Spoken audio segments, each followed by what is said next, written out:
Welcome to Thinking Green. This is sort of an unusual show because we usually air live, but we are this time taping a couple days ahead of time because of the Martin Luther King dinner on Thursday, which we'll be attending. And my guests today are Art Costa and Paul Kramer. Art is pretty familiar around town. He's a New Londoner. He formed Renew London Council and was instrumental as one of his activities in getting the land value taxation pilot approved by the state legislature for New London and continues to work on that issue.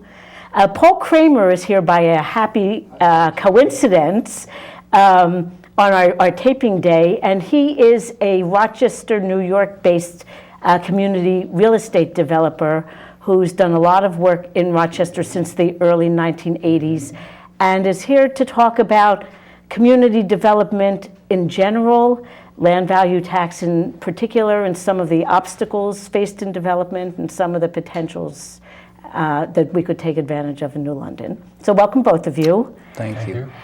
I think maybe, Art, you can start out with just a brief summary of what land value taxation means. Sure. Well, yeah, and it's always good to talk about it in terms of what it is and what it isn't. Maybe I'll even address some of the what it isn't first. What it absolutely isn't is an additional tax. Land value taxation is really reforming our current tax structure so that instead of taxation being primarily against property improvement, capital and labor, that it begins to shift over time to land. And by doing that, it creates a much more equitable and fair way of creating the revenue essential to running a city like New London, paying for the schools, the infrastructure, social services, etc. Land value tax has, been around for over 100 years, and it's proven itself to be extremely valuable as you shift over time. And what it doesn't do also is it doesn't eliminate any of the current safety nets, so to speak, that the state has provided, such as circuit breakers, so that if somebody feels that, they can't afford to pay taxes, whether it's our current tax structure or with a land value tax, they have the opportunity to go and see if they're eligible to actually defer their taxes. So elderly people who are land rich but have not much income can still make the same kind of deal that they could previously. Absolutely, absolutely, and there's one other benefit in there too as well. There's always the ability to appeal, so that if somebody believes that their land isn't, is being valued too high or whatever, they have that opportunity to go and appeal that as well. So none of that disappears with land value tax, and that's an important thing. And some people may not even be aware of the extent to which the state does provide to assure that people are not penalized, regardless of what the property tax structure might be. Land value taxation is considered to be a very equitable form of taxation because it begins, instead of penalizing people for improving their properties, it actually incentivizes them. So that rather than somebody taking care of their structure, and in doing that, and Paul will speak more to this, but in doing that, they get hit with an additional tax, or not an additional tax, but their tax assessment goes up, and hence their tax bill. So land value tax helps to relieve that, and it also helps to relieve those of us, and that's most of the people here in New London, who are paying taxes, and we're actually paying the taxes for those empty lots and buildings that are scattered throughout the city. So it's an equitable way of increasing our revenue, and as we'll talk a little bit about the revenue neutrality of it, and I'll explain that a bit in a minute, that's an important feature in terms of what we're talking about here in New London in implementing a land value tax. Okay, Paul, can you talk a little bit about what you've done in Rochester over the last 25, 30 years and how you became interested in the whole issue of how to promote more development? Well, I've been in real estate development in the city of Rochester for 35 years, and I've been in a couple areas that were revitalized, and I always saw the problem is how does this become equitable? And there was an area in the city of Rochester that was slated to be torn down, razed, and it was boarded up mainly, and there was a building there that was 4-story flat iron building. So I went to renovate that, and I did that over a number of years because no one would finance it. Most of the financing came out of New York City. The local people would not finance too big a risk. And at the time I went in there, people were killed once a year, and cocaine was your main product in the area and so forth.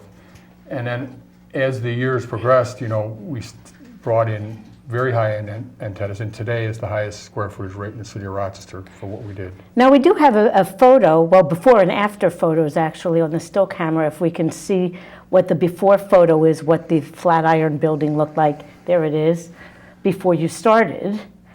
And I see a lot of boarded up areas. Yeah, it was half the windows were missing when I bought it. And I guess the neighborhood around it was all Yes. equally depressed. Yes, it was.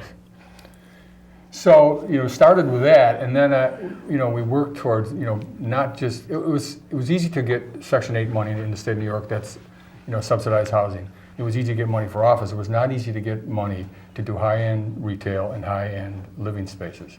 That took time and some sweat equity in the first, third of the time that we did this. But in the end, we ended up having a much better product that is in today's market. My rents are actually going up when everyone else is trying to rent the tenants.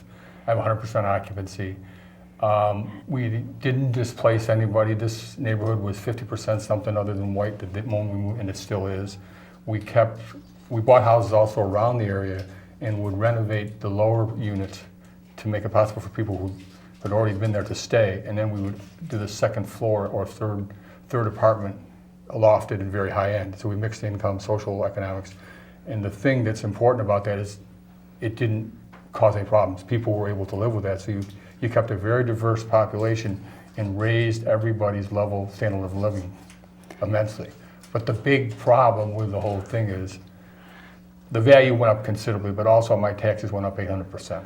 Wow. After we put the sweat equity in there, the city of Rochester gained, they did some investment, but nowhere near what the people who lived there put in.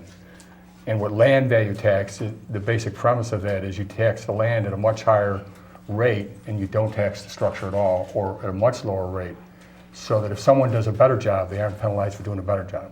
It encourages good development and long-term development. Go ahead. And we do have a photo of what it looks like today.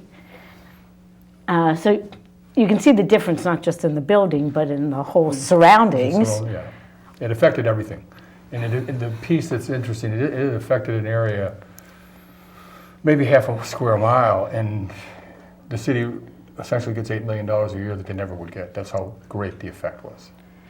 And we see that here also, that some of the people who develop properties, particularly in and around the downtown, that they raise the value so much and they put in hundreds of thousands of dollars in sweat equity and in investment, and then they're paying every year based on what they put into it. Yes.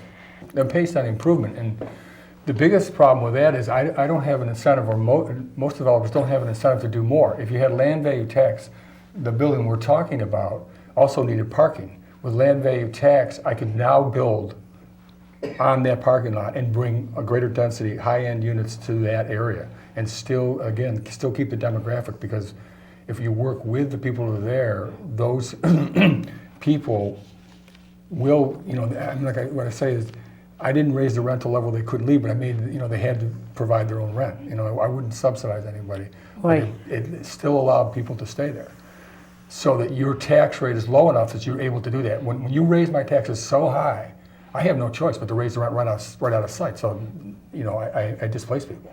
But if you keep them, at a land value tax level, you can keep a very diversified community and a very working, employed community at the same time. And I know, talking to you earlier this afternoon, you had mentioned you also added a lot of environmental features into your buildings, energy efficiency, so that living there.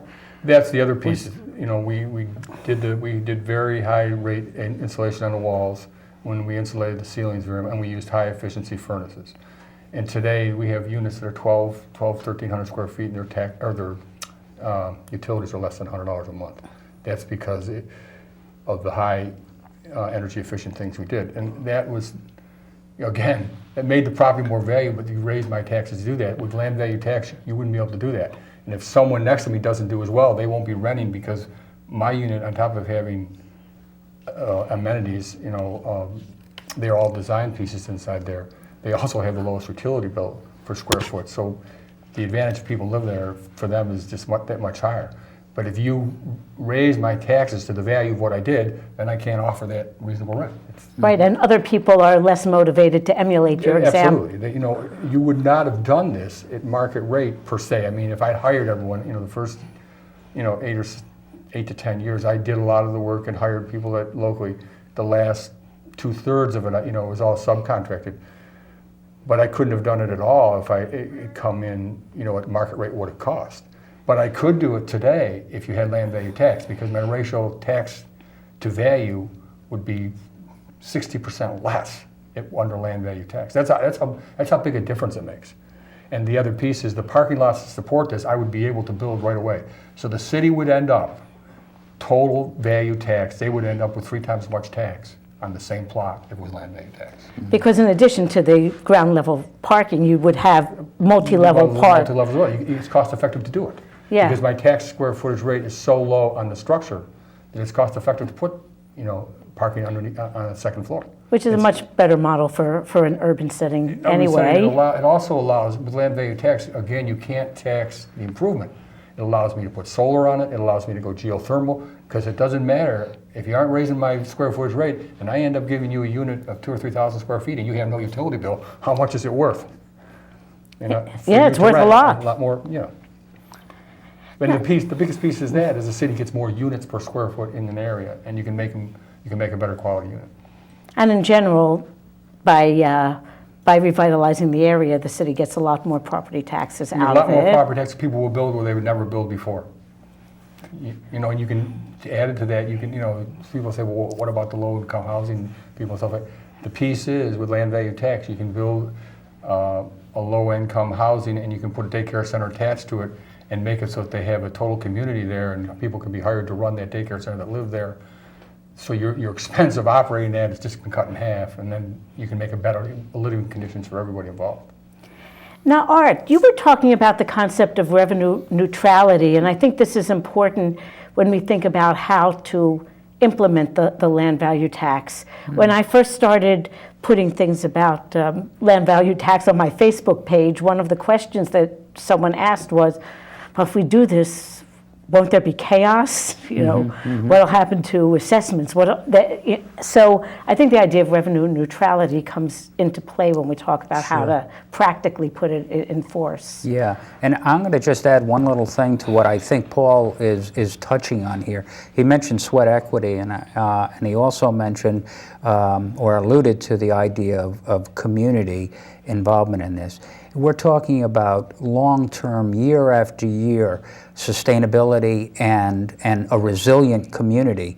And I think what land value tax does is it helps from a very fundamental way to help create the kind of thing that, in spite of it all, Paul, and there are others like Paul who've done those kinds of things in spite of really a very regressive property tax structure. So we're really talking about building something that is durable and will last for generations.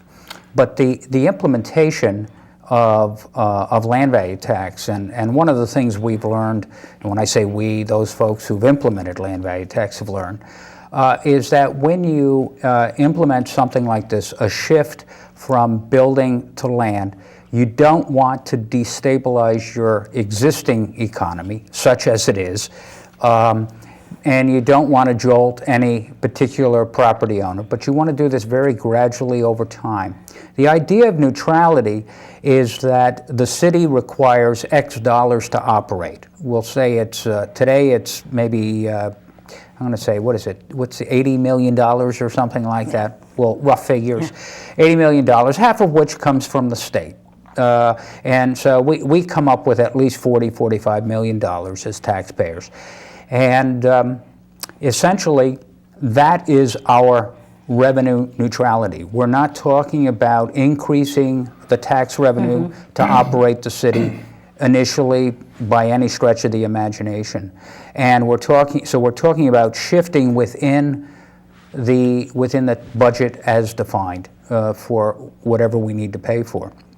And that's very important, because if you really try to kind of take the lid off this thing and make a budget around shifting completely to land, you can destabilize the local economy, you can create an excessive amount of development, and that kind of development would not be sustainable.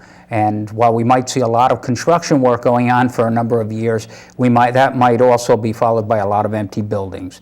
And that's something else that hopefully this evening we'll touch on, a little bit of the abatement issue, and why land value tax really is kind of a universal one, abatement. But it's important that that concept of revenue neutrality be kind of essential in any implementation plan that we would use here in New London. Now Rochester is in about the same position we are regarding land value tax, that it's about a year and a half ago, I learned about it, and I approached our mayor, and we had a couple of discussions on it, and then he said, well, let's write up a proposal and let's see where it goes. So I met with his financial director, and he understood it immediately. And then we made an arrangement to talk with Josh Vincent, who's the head of the Georgian Foundation in Philadelphia. And we were supposed to have a half-hour conversation. It ended up being 3.5 hours. And then we brought Josh to the city, and we met with the mayor, we met with the city council, we met with some real estate developers, and we met with some real estate brokers. And they all understood it immediately. So at that point, the mayor hired them to do the first level, to what's I guess called mapping, where you map the city and you can see where the revenue neutral it is and what you can do with it, and you can play with it, see how it happens. And the biggest thing, what Art is alluding to is if you gradually, say they have a form of doing over a 10-year period, so you don't change you don't affect somebody. So if someone owns land and say their tax would go up by 20, probably 200 or 300%. And in Rochester, I don't know the prices here, but I'll just say in Rochester, a building may have $100,000 of taxes on it, and then it has to support that building. There's 5 parking lots the same size, and they're only paying $2,000. So you take $50,000 off the building, you put $10,000 on each lot. What happens in that scenario? The person who owns the lot says, "I'm getting raped." Well, the bottom line is that parking lot is now worth 3 times as much money, because when I build, my square footage rate is so low that I can afford to build. And so he doesn't really lose. It's just that and if you do it over a 10-year period, he knows it's going to happen. Right. So he has a time. He can either hang on to it, or over a 10-year period, his taxes are going to go up to $10,000. And in the meantime, he can get someone interested that understands land value tax, and they'll build immediately. Because to put up 100,000 square feet at today's market, whatever that, it's $10-15 million or whatever that is. Versus for the land is now $40,000, now it's 100. That doesn't matter. It doesn't matter, but the person who owns the land gets 3 times as much money as they would get today. So it doesn't hurt them. And I know that the real estate industry is very favorable towards land value tax, because it encourages sales where people have just been kind of holding on to property. It encourages better development, encourages sales in areas that would never be developed. And when you do the development, you have a much better chance of raising the whole market value, because you can afford to develop better product for everybody. I don't care what level it is, business, low-income housing, high-end condominiums, it doesn't matter. You can afford to build a better product, so you have a better community. And you can afford to put in there community amenities, better landscaping, because it's deferred across all the land. Mm-hmm. And what happens is the condominium, in today's market, if you built this, I'll just use a number, I don't know what it is here, but you build a $500,000 condominium, the taxes are, say, $10,000 if they don't have an abatement. Right. Okay? Under land value tax, the same condominium before, because it'd be dispersed across all the land. And that wouldn't And the just be an amenity and- abatement, even with an abatement, an owner of that condominium might pay $3,000 or $4,000 one year, but after 10 years, years, it's yeah. going to go to the full rate, and who knows if They we'll can't- have they flight can't- from, and empty buildings. And the other piece in that, well, you can even go back, like in Rochester, we have a situation where people did get an abatement, and one of the approaches, we can go back to them and say, look, in Rochester, this $500,000 condominium will be $18,000, and then they have a 12-year abatement. So in 10 years from now, or 7, 10, or 9, whatever's left, it'll be $18,000. I can go back to them and say, okay, today you pay $4,000 forever. Right, Okay, and even though they have the abatement, they may agree to that. So now the city, they have 50, they pick 50, they pick up $200,000 they've never had. Or they won't have it, and they may not have, like you say, in 10 years they may not have it because people will flight, because the taxes are too high. But if you tell them it's $4,000 now and it's $4,000 forever, yeah. you can even, like I say, you can even retro tax that land value tax. Because someone who has that abatement is looking at down the road, paying, in Rochester that would be $18,000, I know what the numbers, I hear they said are 10 or 12, but it'll be $18,000. So I can say, okay, you can pay it then, or you can start paying 4, so the city gets its $200,000 a year now that they're not getting it all, and the Right. person who has a sellable product, because it's not $18,000 down the road. He's selling a Right. $500,000 condominium, and it probably raises the condominium price by $100,000 just because the tax rate's so low. I mean, Yes. I don't care what you talk about, Yeah. it works. And people ask, well, who are you shifting the burden onto? And I think we're shifting the burden onto land that is inadequately utilized. Yeah. And that same land, if it were utilized, would be a great deal. Yes, that's the piece. You may be shifting the burden to people who are holding land, but the piece that is in the people doesn't register at first is that land is worth 3 times as much money under land value tax. If you don't want to do it, you can sell it to somebody else who will. So you don't really lose. If you hang on to it for 10 years and don't do anything, yeah, you do it because you're going to pay exorbitant taxes compared to what you're paying. But if you want to unload immediately, someone will buy it because their structural rate is so low. And I don't know what it is in New London, but in Rochester, it's 70 to 80 cents a square foot on the structure and 20 to 30% on the land. When you reverse that, and the land is this the plot here, now it's 70, 80% on the land, but the structural rate is only 20 cents. You just cut it by 60% if you go up 5-story. Yeah, we don't have a split rate at all. I think one of the reasons we needed to get the permission of the legislature was that by Connecticut law, you have to have the same rate on the building and on the land. But if you look at the assessments, most buildings have the higher assessment. Yeah, I think there's at least a 2+, there's over a 2-to-1 ratio on buildings, on improvement over land. What the land can't exceed the buildings in terms of today. And this pilot provides us with New London with the option or the opportunity to actually shift that. But but this topic again on abatement, since we seem to be hitting it we might right as well here talk in the about the news. abatements. Well, on the one hand, we have really 2 kinds of, the abatement rules are kind of the same, but they have a slightly different effect. One abatement might be for a developer to build a condominium, a residential complex, or it could be, if they're going to rent it to commercial or what have you. And the other one is where you use abatements to attract large corporate entities, transnational corporations. And that's an important thing because a transnational corporation is a corporation that looks globally at where they can get the best deal. But that's true of even smaller size companies. And in the case of builders, they may look for an abatement to do their initial building, or we may have a deal going where it's the initial buyers who get the abatement. The issue with abatements is very simple in all cases, and that is that they're limited, that they're time limited. And once that abatement ends, there's a decision process that has to go on. But even before the abatement ends, the decision to give somebody an abatement is an investment, a significant investment by both the city and the state, by taxpayers, to say we're going to invest in something with the idea that there'll be a return. What's happened historically, not only here in New London, but throughout the country, is that those investments are shaky. Frequently, abatements, when they end, usually don't provide the kind of return that everybody hoped for.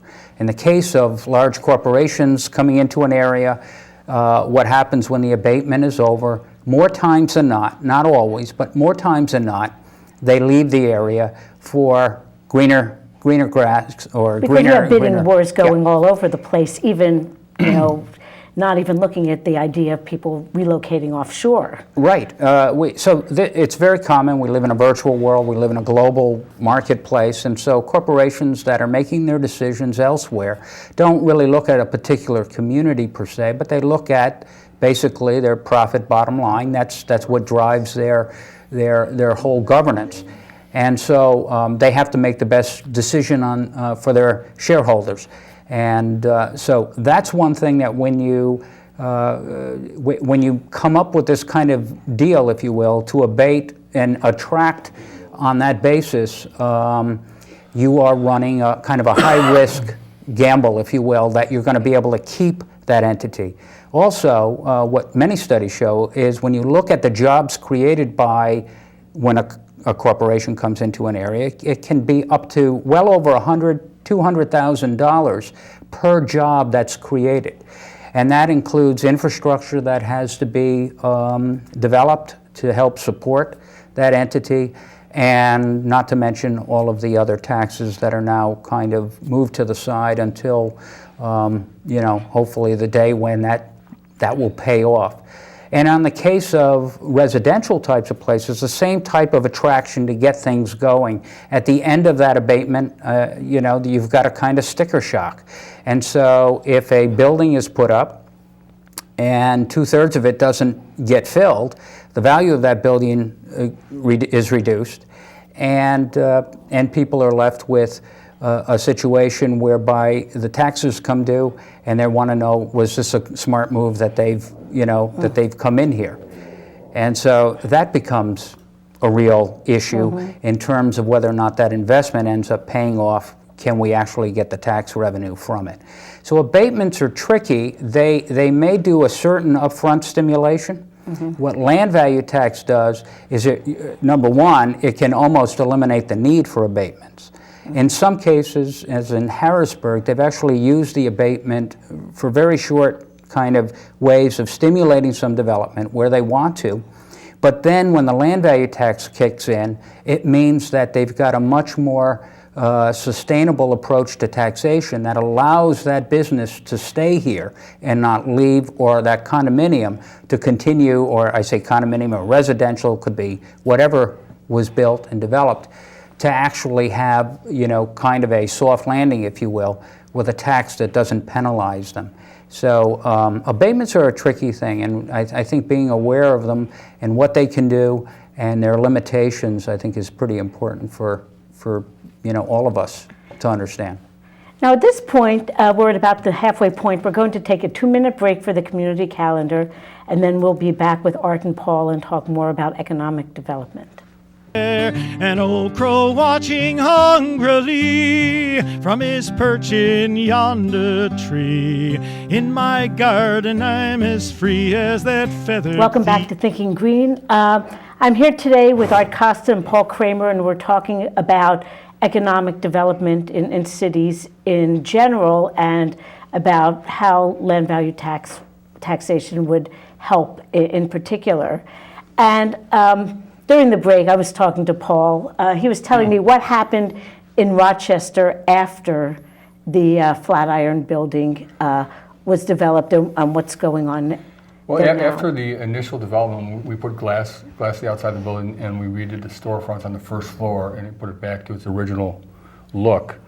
And I did the upper floors, high-end design apartments, and waited for the first floor tenants. So I was able to pick people that came in that, did a very high-end, like there's a very high-end restaurant there's a coffee shop in there, and there's a couple antique dealers that deal worldwide. And in doing so, then it made it possible for other people to consider the area. There was a literary corporation, small, called Writers and Books, and they were going to leave the area. And after they saw what we were doing, they stayed. And then they also invested $1 million in renovations of their own building.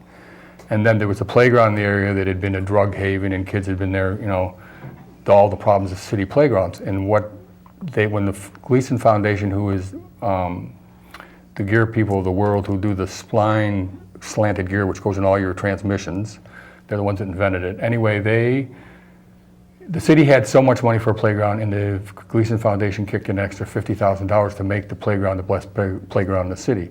And after it was done, it was emulated all throughout the city. So this neighborhood, through this development, stimulated a lot of other development that because the area was so blighted when we came in there, and that if we could do it here, then you could do it anywhere, basically is what the statement was.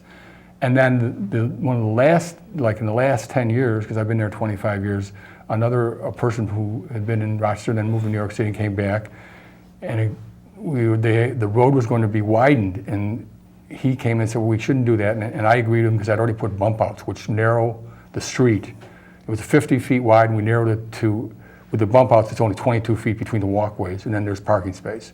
And in doing so, then there's something that, it allowed for a much more pedestrian-safe city with these bump outs. It slowed the traffic down. And then from that rose this group called Art Walk.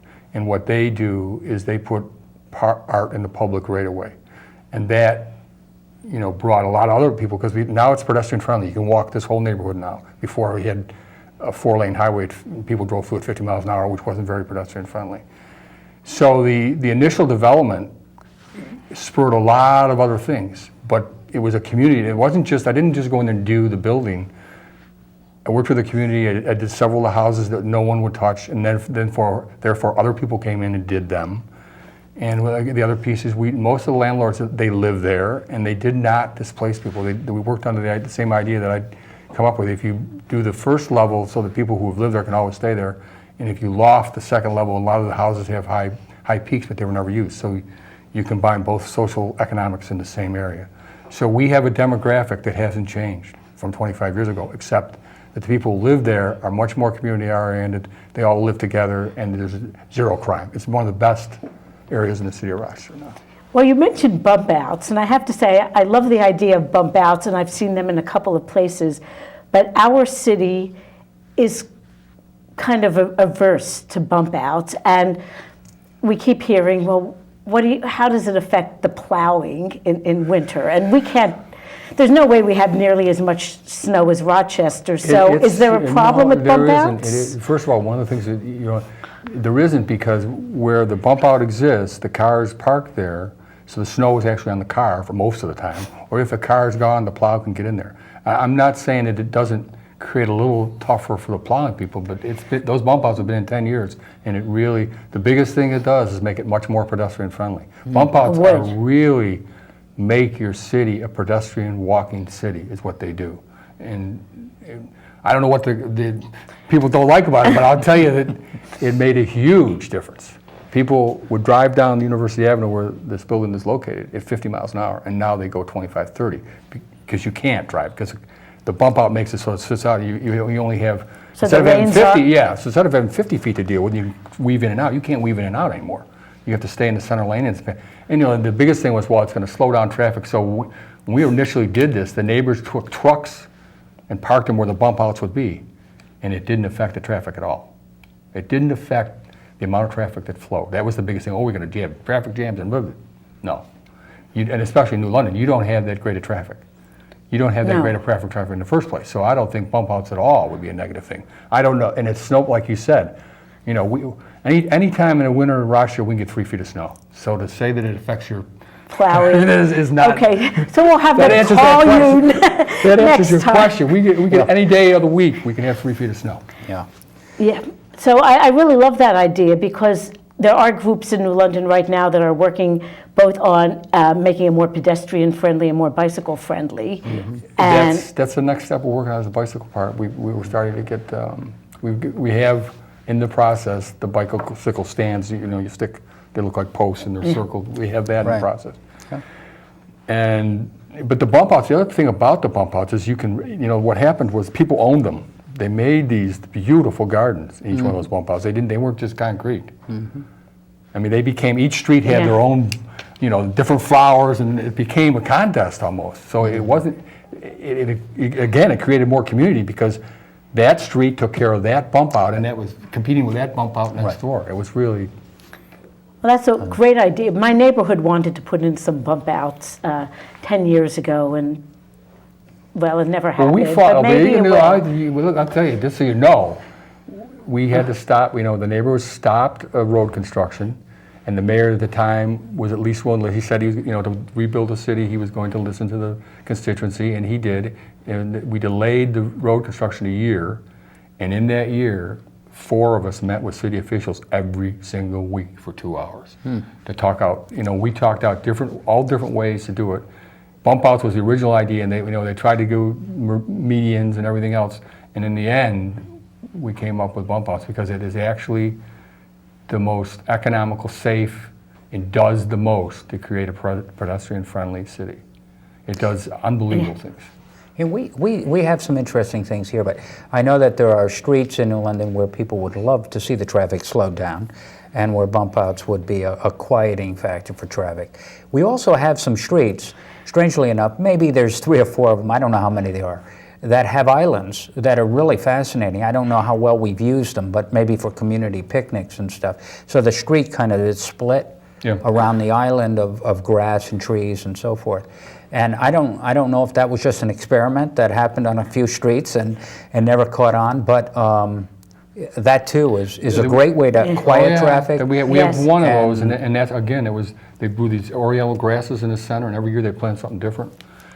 Those kind of amenities, because they're so visible, people, and I'm not saying they will, but they can own them. A group, like you have a bump out, and the people that own the stores on that, like around here, you have a lot of these small spaces for retail.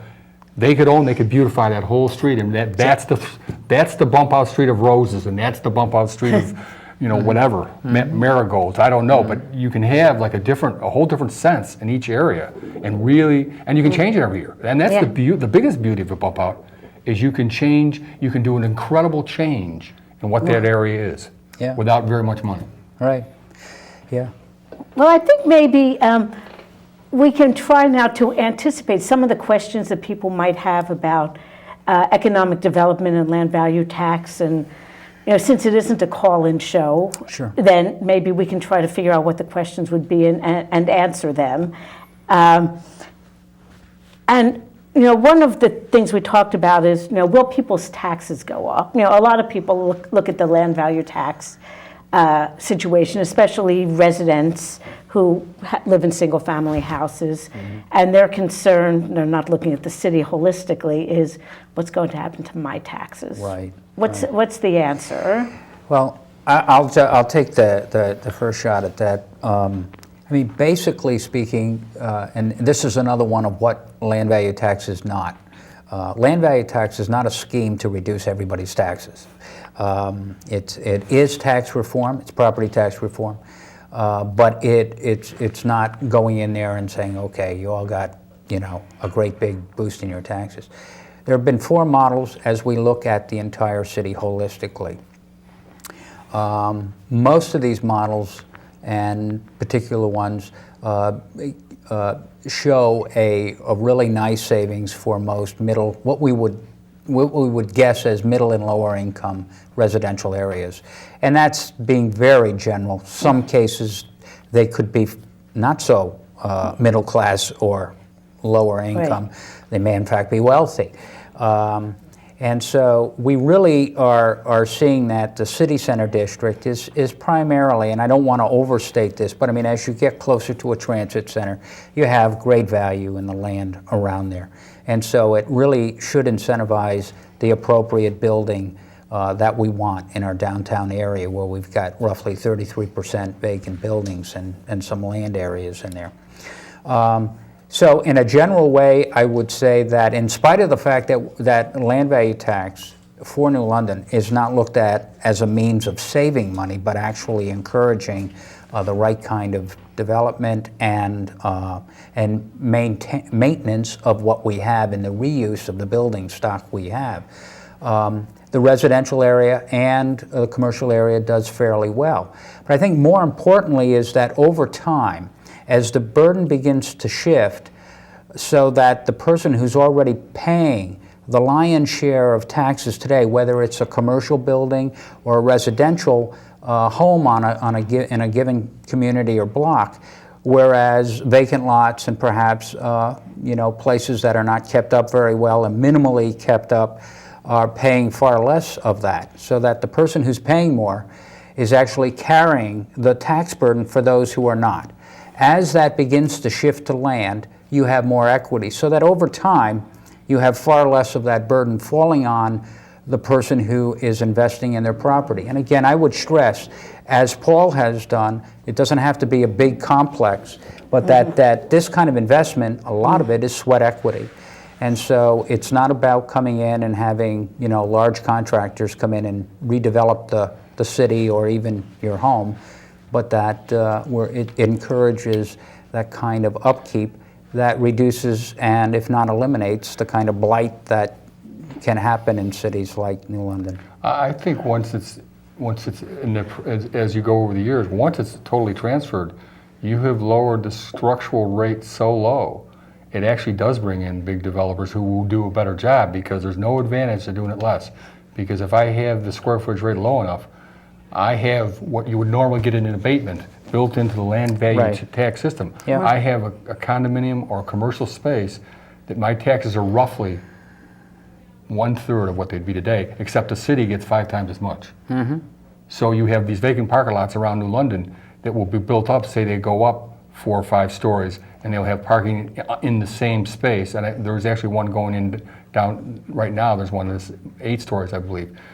But it allows for you to have the parking so that you aren't having a vacant parking lot sitting out there. You're making very good use of the land. It also allows for geothermal, solar, wind generators, all that stuff is allowed because you can't be taxed on the improvement.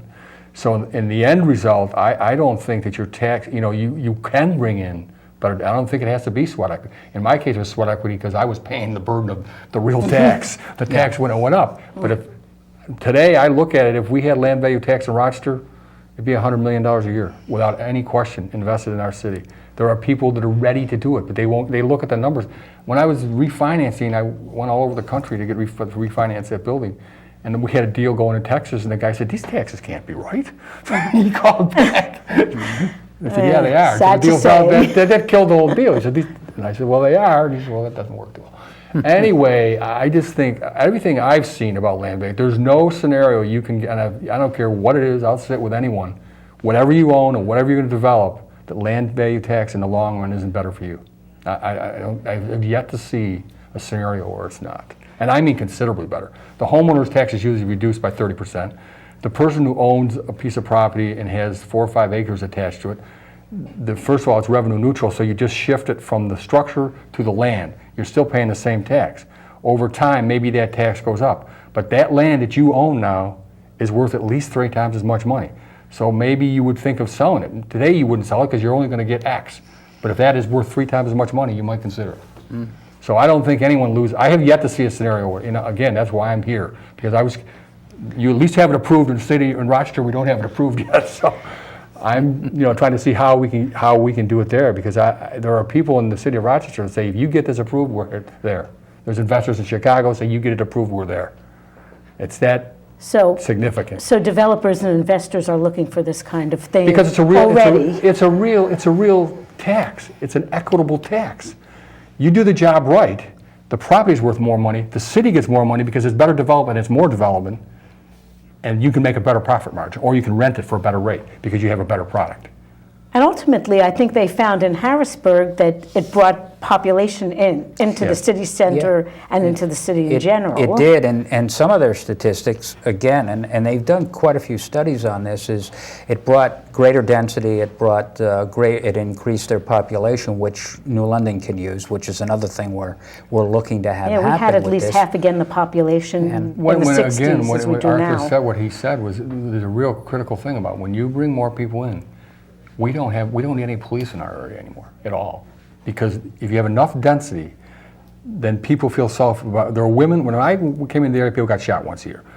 You'd be lucky to get anybody from the surrounding area to even walk in there. Today, there are single women, 23 years old, graduating out of college, that are on the street at 12 o'clock at night in our neighborhood. Because there's a 24-hour presence. Because there's a 24-hour presence.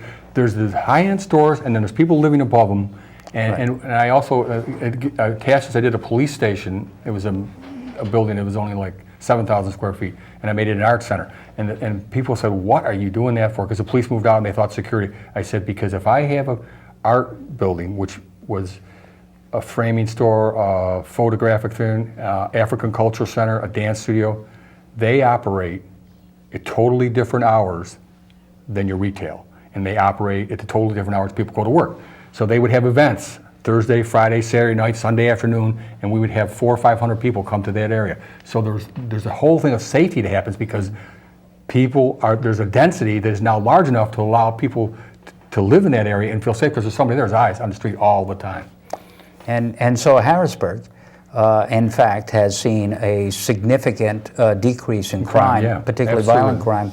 And that has to do with the density. It has, so it brings all of these good things.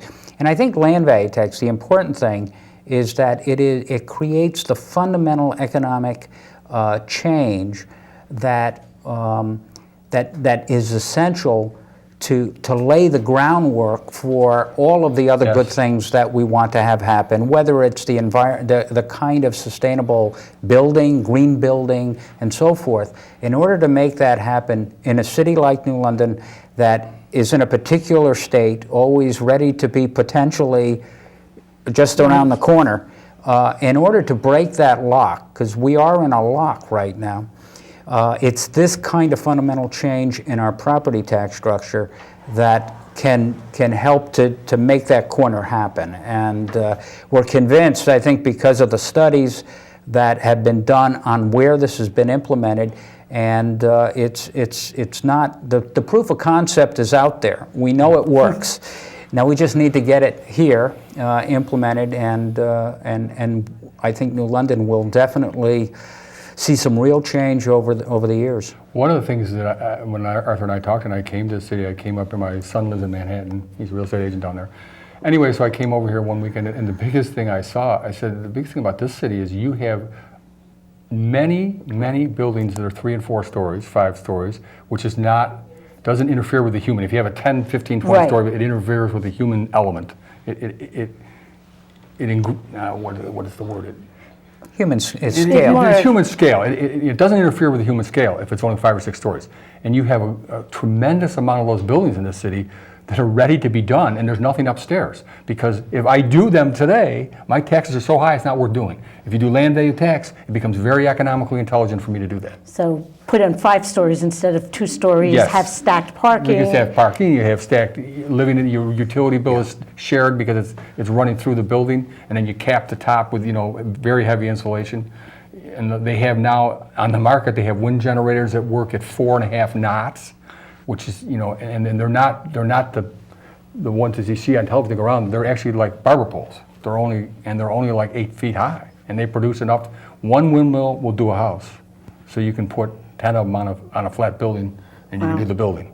And if you insulate it right, you use it allows fiber optics. You don't need lighting anymore. You can shoot the fiber optics through. You can have a central lighting thing that's lit all day long, and you shoot fiber optics through all the lights in the hallways. Mm-hmm. I mean, it's just all kind of stuff that the moment you say that I can't tax the improvement, it opens the door for the stuff that you would never ever see, until you take that out of the equation.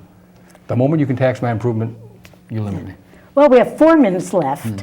And so I thought, Art, maybe you could tell people what they can do to help this effort in New London. Well, I think, first off, we do have some bumper stickers for anybody who is interested. Very simple, New London LVT, Land Value Taxation, realizing the potential. And I think if we have numbers out there, but we can call up, is there a particular number that we should call for this? Because I know that you're holding them. No, I don't know. I guess you could call me at home, 447-9823. I don't mind if you have my home phone number. I'm in the book anyway. So that's one. We have those. We have buttons as well. I think that it's really important. We know that this is going to take a few things. We definitely need to have this committee assembled and moving to put together a thorough review of our options within the land value taxation for implementation in order to go to the state.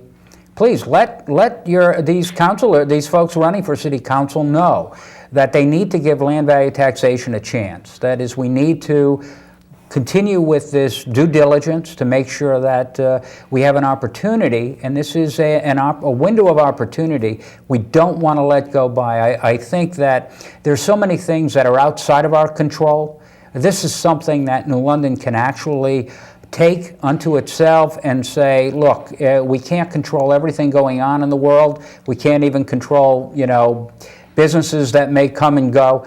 But if we begin to do the right thing here with something like land value tax, we can start to really begin to realize that potential. And so it's in our control.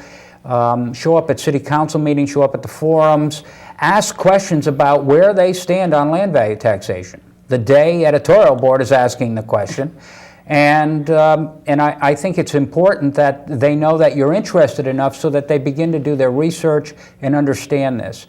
We're not asking for everybody that becomes a city councilor to just simply say, yeah, I'm all for it, I don't even need to know anything. But we are asking that they become familiar with it and understand it. And Yeah, well, thank you, Art. Thank you, Paul, for sharing the Rochester experience, and good luck with your own struggle for land value tax. And next week on Thinking Green, the guest will be Sandy Chalk, and she's going to talk about New London as a transit hub. And Laura Cordes might be on with her, or someone else perhaps from CCD who's been involved with the Shoreline East Coalition. So we'll see you next week, and we will be live once again. Good night.